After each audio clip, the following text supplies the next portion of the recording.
লালমনিরহাটের যুব ইউনিয়নের প্রথম সম্মেলন যুব ইউনিয়নের প্রথম সম্মেলন আজকের সম্মেলন বাংলাদেশ যুব ইউনিয়ন জিন্দাবাদ জিন্দাবাদ বাংলাদেশ যুব ইউনিয়ন।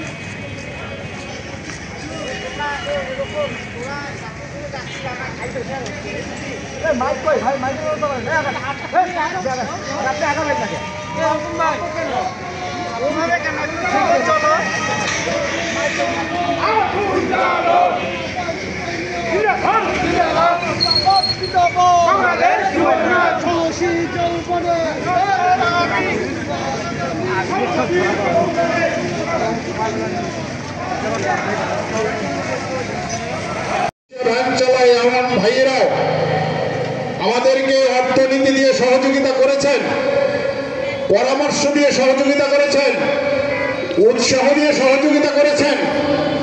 আমি তাদের প্রতিও কৃতজ্ঞ। তাদের সেই চেতনা, তাদের সেই ত্যাগের প্রতি কৃতজ্ঞতার সাথে ধন্যবাদ এবং আজকের এই সম্মেলনের পক্ষ থেকে আমি স্বাগত জানাই তাদেরকে। সংগ্রামী বন্ধুগণ, আমাদের এখানে উপস্থিত আছেন ইলেকট্রিক মিডিয়া, প্রিন্ট মিডিয়া এবং সোশ্যাল মিডিয়ার সাংবাদিক বন্ধুগণ। আজকের এই সম্মেলনের পক্ষ থেকে আপনাদেরকে ধন্যবাদ জানাই যে আপনাদের কলমের মাধ্যমে লালমনিরহাটের আজকের এই যুব সমাবেশ, এই সম্মেলনের কথা সারা বাংলাদেশ তথা বিশ্বের প্রতিটি কোণায় পৌঁছে যাবে। এজন্য আজকে এই সম্মেলনের পক্ষ থেকে আপনাদের প্রতি আমি কৃতজ্ঞতার সাথে ধন্যবাদ জানাই। সংগ্রামী লালমনিরহাটবাসী, আমাদের এখানে কয়েকদিন থেকে প্রশাসনের লোকজন আমাদেরকে বারবার খোঁজ নিচ্ছেন আপনাদের সম্মেলনটি কোথায় হবে, কিরকম হবে, তাদের যে শৃঙ্খলার প্রতি শ্রদ্ধাবোধ।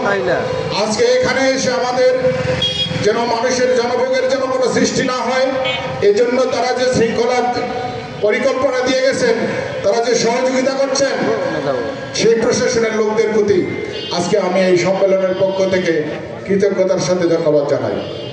সংগ্রামী বন্ধুগণ, আমাদের এখানে প্রশাসনের বিভিন্ন ব্রাঞ্চে লোকজন উপস্থিত আছেন, যাদের মাধ্যমে আজকে আমাদের এই সম্মেলনের বিভিন্ন কথা, আমাদের অতিথিবৃন্দের বক্তব্যের যে প্রত্যেকটি পয়েন্ট সরকার সেই 1.5 বছর আগের বলা কথা আজকে বাস্তবায়নের দিকে তারা যাচ্ছে। আমরা লড়াই করছি, আমরা বামপন্থীরা বাংলাদেশ যুব ইউনিয়ন চট্টগ্রাম থেকে, ঢাকা থেকে চট্টগ্রাম রোড মার্চ করেছি। জনমত গড়ে তোলার চেষ্টা এখনো অব্যাহত আছে এবং জনগণের যে অভিমত, সেই অভিমত হচ্ছে বিদেশিদের কাছে আমাদের একমাত্র যে বন্দর, সেই বন্দর দেওয়া যাবে না, করিডোর দেওয়া যাবে না। কিন্তু তারপরেও সেটাকে প্রতিহতের ঘোষণা দিয়ে ডক্টর ইউনূস সেই দিকে গেছে।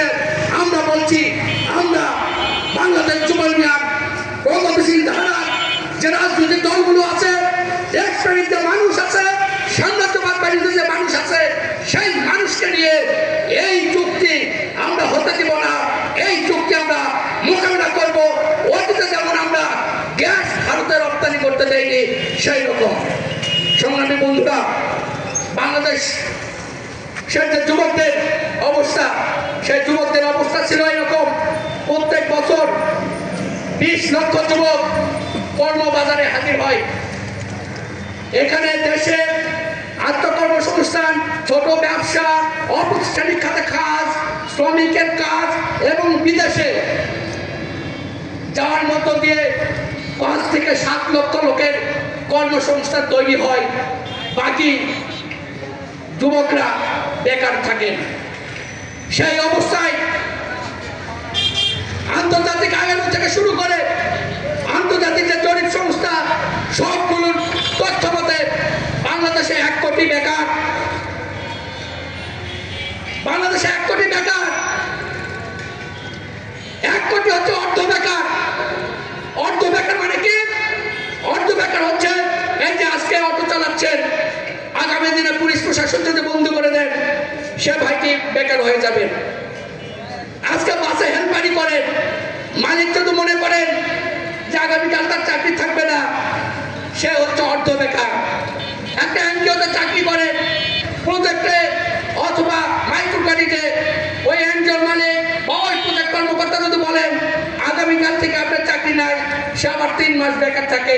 আমরা এদেরকে বলতেছি অর্ধ বেকার, এবং এই অর্ধ বেকারের সংখ্যা বাংলাদেশে 1 কোটি।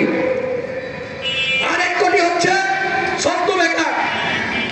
এই সদ্য বেকার হচ্ছে বাংলা যেটুকু আছে সেটুকু চাষাবাদ করে জীবিকা নির্বাহ করে, এলাকায় ছোট্ট একটু দোকান দেয়, যে আয় হয় সেটাতে জীবিকা নির্বাহ করে, সপ্তাহে 2 দিন কোনো মানুষের বাসায় কাজ করে, সেটাতে যে আয় হয় সেটাতে জীবিকা নির্বাহ করে। এইরকম বেকারের সংখ্যা হচ্ছে 1 কোটি।